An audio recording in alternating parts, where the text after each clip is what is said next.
శుక్లాంబరధరం విష్ణుం శశివర్ణం చతుర్భుజం సన్నవదనం ధ్యాయేత్ సర్వవిఘ్నోపశాంతయే. ఓం గం గణపతయే నమ. ఓం శ్రీ మాత్రే నమ. ఓం శ్రీ గురుభ్యో నమ. నేను మీ వాడ్రేవ్ ఆదినారాయణరావు, డాక్టర్ వాడ్రేవ్ ఆదినారాయణరావు, ఆది ఆస్ట్రాలజీ.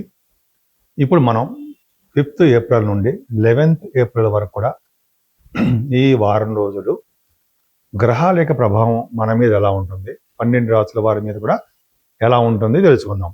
ముఖ్యంగా గ్రహాల యొక్క స్థితిగతులు ఏమిటి. మేషరాశిలో శుక్రుడు మంచిదే. మంచిదే అంటే చతుర్నక్షత్రం ఉన్నాడు అనుకోండి. శుక్రుడు మేషరాశిలో, గురుడు మిథున రాశిలోను, కేతువు సింహరాశిలోను, బుధరాహువులు ఆల్మోస్ట్ కుంభరాశిలోను, శని కుజ రవులు మనకి మీనరాశిలో ఉన్నారు. 11వ తారీఖు నుంచి బుధుడు కూడా, రవి బుధుడు ఉంటారు. సరే, అది చెప్పుకుందాం. బుధుడు నీచులోకి వెళ్ళిపోతున్నాడు. సరే, అది పక్క పెడదాం.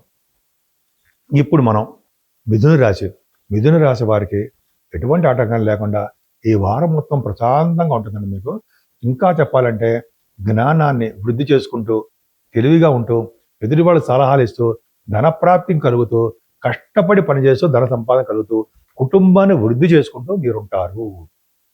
మీ తమ్ముళ్ళకి, మీ చెల్లెలకి ఏమి కావాలో, వాళ్ళకి ఏం కావాలో వాళ్ళకి సహాయ సహకారాలు అందిస్తూ ఉంటారు.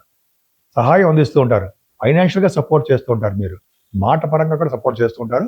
ప్రయాణాలు చేయవలసి వస్తుంది. మీరు మీ ఆలోచన ధోరణిని ఇంప్రూవ్ చేసుకుంటూ ఉంటారు. నాలెడ్జ్ని బాగా డెవలప్ చేసుకుంటూ ఉంటారు. అయితే చదువులో వెనకబడిపోతూ ఉండడానికి అవకాశాలు కూడా ఉన్నాయండి. చదువులో వెనకబడిపోవడము, తల్లిగారికి బాగుంటూ పోవడము, లేకపోతే మీ కంఫర్టబుల్నెస్ అంటే కష్టపడడం ఎక్కువ, సుఖపడడం తక్కువ అలా ఉండడము, రైతులకు బాగుండలేకపోవడము, ఇవి జరుగుతూ ఉంటుంది. భయపడాల్సిన అవసరం లేదండి. మీకు పంచమస్థానం చూసుకున్నా కూడా సంతానం విషయంలో మీకు పుత్ర సంతానం కలగడానికి అవకాశం ఉంది. అంతేకాకుండా మీ పుత్రుల వలన, మీ సంతానం వలన మీకు అభివృద్ధి, ఆదాయము, అదృష్టము అన్నీ కలిసి రావడానికి అవకాశం ఉంది. ఏదేమైనా 8th and 9th డేట్స్లో చంద్రుడు కూడా మీకు సప్తమ భవనం ఉండడం వల్ల, గురుదృష్టి వల్ల ఓ గజగజ గజగజ యోగం కాకపోయినా గురుదృష్టి చంద్రుడు ఉండడం వలన వివాహాది వేడుకలు జరుగుతాయండి. వివాహ సంబంధాలు కుదరడము, వేడుకలు జరగడము, భార్యాభర్తలకి అదృష్టం తోడవడము, ఇలాగ మీ వ్యాపారాభివృద్ధి కలగడము, బట్టల వ్యాపారం కానీ, ఫుడ్ బిజినెస్ కానీ, మిల్క్ బిజినెస్ కానీ బ్రహ్మాండంగా డెవలప్ అవడానికి అవకాశాలు ఉన్నాయి. బుధరాహువులు కాంబినేషన్ వలన మీకు ఎలక్ట్రానిక్స్ రంగంలో బాగా డెవలప్ అవుతారండి. మీ తమ్ముడిని అంటే మీ సోదరమణిని కలవడానికి ఎక్కువ అవకాశాలు ఉన్నాయి. మంచి గృహిణిగా బాగా మీరు ధర్మాలు నిర్వహిస్తూ ఉంటారని చెప్పి బుధరాహువులు కాంబినేషన్లో చదివాను కూడా. సో ఇవే ఫారిన్ కంట్రీస్కి వెళ్తారు. బుధరాహుల వలన స్వామివారి దర్శనాలు, విష్ణు దర్శనాలు, అమ్మవారి దర్శనాలు, చదువు రీత్యా విదేశాలు వెళ్ళాలి. బుధరాహుల్ కాంబినేషన్ కాబట్టి సినిమా రంగంలో కూడా బాగా డెవలప్ అవ్వడానికి కూడా జరిగి తీరుతాయి అన్నది సందేహం లేదు. దశమస్థానంలో 3 గ్రహాలు పట్టుగా ఉన్నాయి కదండి. అంటే దశమంలో శని, దశమంలో రవి ఉన్న ఊరు నుంచి బయటికి పంపరా అంటుంటాడు. విదేశాలకు వెళ్ళడానికి అవకాశం ఉంటుంది. గవర్నమెంట్ సంబంధించిన జాబ్స్ కూడా వస్తాయండి. అవి సివిల్ ఆడవాళ్ళు కూడా చెప్తున్నారండి. సివిల్ సర్వీసెస్ కానీ, గ్రూప్స్ కానీ, అంటే ఐఏఎస్, ఐపీఎస్ ఆఫీసర్లు అంటారు కదా, గెలుస్తారు. మీకు అవకాశాలు కూడా ఉన్నాయి. ఖచ్చితంగా మీరు విజయం సాధించడానికి అవకాశం ఉందండి. కంటకసేని ఉన్నాడు దశమంలో. ఓకే, దశమంలో రవి కుజులు ఉన్నారు. మర్చిపోకూడదు మనం. రవి కుజులు ఉన్నారంటే వాళ్ళు బలవంతులు, వాళ్ళు దిగ్బలులు, బలవంతులు. మంచి అంటే మీ మాటకి ఎదురు ఉండదు అర్థం. మీ ఏ చెప్తే ఆ శాసనం అలా ఉండి మిమ్మల్ని బాగా సక్సెస్ చేస్తారు. ముఖ్యంగా సాఫ్ట్వేర్ రంగ ఉద్యోగస్తులకి, గవర్నమెంట్ సంబంధించిన ఉద్యోగాలకు ఆడవాళ్ళకి ప్రయత్నిస్తే వాళ్ళకి ఉద్యోగాలు వస్తాయి. ఆల్రెడీ ఉద్యోగాలు ఉన్న వారికి ప్రమోషన్స్, ధనాదాయం పెరుగుతుంది. అన్నిటికన్నా ముఖ్యం రాజకీయ రంగం, పాలిటిక్స్. మీరు ఎక్కడైనా ఎలక్షన్స్లో మనకు ఉన్నా, అంటే సపోజ్ కర్ణాటక ఉన్నాయి 2 ఎలక్షన్స్ ఉన్నాయి కదా, వాటిలో కూడా మీరు గెలిచి రాజకీయ రంగంలో పదవులు పొందుతారు. 3 గ్రహాల ప్రభావం ఎక్సలెంట్. అంటే దశమంలో ఉన్నారంటే వాళ్ళకి పోస్ట్ గ్యారంటీ, గెలవడం గ్యారంటీ అంటున్నాం కదా. గ్యారంటీ అంటే వాళ్ళకి అవకాశాలు ఎక్కువ, అంటే రాజకీయ రంగంలో పదవులు రావడానికి అవకాశాలు ఎక్కువ. అలాగే అత్యంత రాజకీయకుడు శుక్రుడు లాభంలో ఉన్నాడు. వ్యాపారాభివృద్ధి, బట్టల వ్యాపారం కానీ, బంగారు వ్యాపారం కానీ, సినిమా, కళారంగ వ్యాపారం కానీ బాగా డబ్బు సంపాదించుకుంటారు అన్నట్టు సందేహమే లేదు. నేను వాడ్రేవ్ ఆదినారాయణరావు, డాక్టర్ వాడ్రేవ్ ఆదినారాయణరావు అండి. నేను ఆది ఆస్ట్రాలజీ మాట్లాడుతున్నాను. యూట్యూబ్లో అవన్నీ చేసేదే. ముఖ్యంగా నాకు 36 ఇయర్స్ ఆఫ్ ఎక్స్పీరియన్స్ కూడా ఉంది ఈ ఆస్ట్రాలజీలో.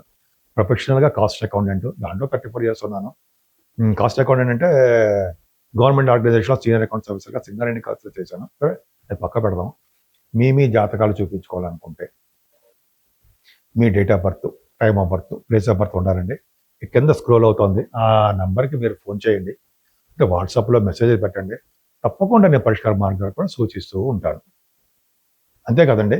మీకు వాస్తురీత్యా కూడా ఏమైనా డౌట్స్ ఉన్నా, తెలుసుకోవాలనుకున్నా మీరు నాకు మెసేజ్‌లు పెడుతూ ఉండండి. తప్పకుండా డౌట్స్ కూడా నేను క్లారిఫై చేసేస్తూ ఉంటాను. దాంట్లో కూడా ఎక్స్‌పీరియన్స్ ఉంది. అది లేకపోలేదు. వాస్తులో కూడా నేను చదివాను. మెయిన్ ఫోకస్ అంతా మనం దీని మీద ఆస్ట్రాలజీ మీద చేయడం, వాస్తులో కూడా ఉండడం జరిగింది. సో, ఇది పక్కన పెడదామండి. మనం 12 రాసుల వారు కూడా ముఖ్యంగా 3 గ్రహాలు ప్రభావం మన మీద చూపిస్తున్నాయి. శని, కుజ, రవులు. కొంతమందికి బాగుంటాయి. కొన్ని రాసుల వారికి బాగానే ఉన్నాయి. కానీ ఇవన్నీ కాలసర్ప దోషంలో బందీ అయిపోయి ఉన్నారు గ్రహాలన్నీ.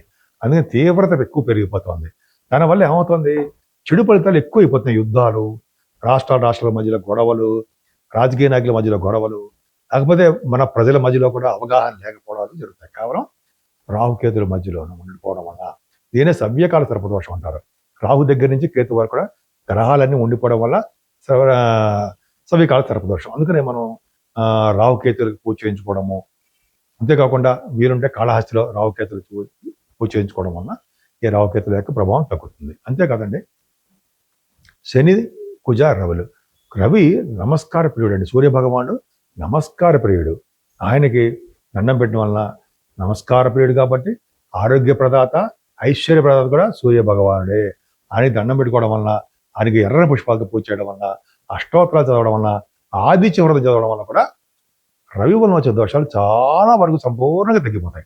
సంపూర్ణమైన ఆరోగ్యవంతులుగా ఉండడానికి అవకాశాలు ఈ 12 రాసుల వారికి ఎక్కువ ఉంటాయి. అంతేకాదండి, ఈ శనీశ్వరుడికి మనం తైలాభిషేకం చేయించుకోవడము, లేకపోతే దేవాలయాలు, శని సంగనాపూర్ అటువంటి ఊరు వెళ్ళడము, తిరునల్లారు అదొకటి. అలా మనం అంత దూరం వెళ్ళాం అనుకోండి, వెళ్ళే వారికి చెప్తున్నాను. వెళ్ళనే వారికి మన శనీశ్వరుడు మన ఊళ్ళలోనే చక్కగా స్వామివారికి అభిషేకం చేయించుకొని నూనెతోటి, అలాగే వెంకటేశ్వర స్వామి వారి దర్శనం చేసుకుని ఆయన దగ్గర కూడా అఖండ దీపారాధన చేయడం వల్ల కూడా శని వల్ల వచ్చే దోషాలు పోతాయి. చాలాసార్లు చెప్తున్నానండి ఇది. ఆంజనేయ స్వామి వారిని ఎప్పుడు వదలకూడదు. అసలు రోజు నేను ఇదివరకు చేసేవాడినండి. ఆంజనేయ స్వామి వారికి రోజు 11 సార్లు హనుమాన్ చాలీసా కానీ, అదే రోజుకు 3 సార్లు హనుమాన్ చాలీసా కానీ చదివిన తర్వాత ఆంజనేయ స్వామి వారి తోకకి బొట్లు పెడుతూ ఉంటాం. నాకు అలవాటు. కొంతమంది క్రిటిసైజ్ చేసినా తప్పలేదు. మనకు ఏం చేయలేం. అంటే గంధం రాసి బొట్టు పెడుతూ ఉంటాం. 41 రోజు కూడా అది సంపూర్ణంగా అయ్యేంత వరకు కూడా ఆంజనేయ స్వామి వారి తోక వైపు ఇలా చేయడం వల్ల, కుంకుమ పెట్టడం వల్ల బలం మనకు చేకూరుతుంది, ధైర్యం వస్తుంది, ఆత్మవిశ్వాసం పెరుగుతుంది. అసలు భయం అనేది లేకుండా, అనారోగ్య సమస్యలు మన దగ్గర రాకుండా ఆంజనేయ స్వామి వారు మనకు కాపాడుతూ ఉంటారు. అంతేకాకుండా ఉద్యోగం లేని వారికి కానీ, పెళ్ళిళ్ళు కాని వారికి కానీ, అది ఏ ఫీల్డ్లో ఉన్న ఆ ప్రభావం ఏమైనా ఉంటే వాటి నుంచి మనల్ని రక్షగా కాపాడేవారు ఆంజనేయ స్వామి వారు ఒక్కరే. అందుకని శ్రీరామచంద్రుడు మనం ఎప్పుడు కొలుస్తుంటాం చూడండి. శ్రీరామ అంటాం కదా. రాముణ్ణి పూజించడం వల్ల కూడా సకల దోషాలు పరిహారం అయిపోతాయన్నలో ఏమాత్రం సందేహం లేదు. రాముని దర్శనం కంటే రామనామం గొప్పదని మన పెద్దలు, గురువుగారులు మనకు అందరికీ చెప్పారు. సో శ్రీరాముని పూజించడం వల్ల కూడా సకల దోషాలు పోయి సంపూర్ణ ఆరోగ్యవంతులుగా ఉండడానికి అవకాశాలు ఎక్కువగా ఉన్నాయి.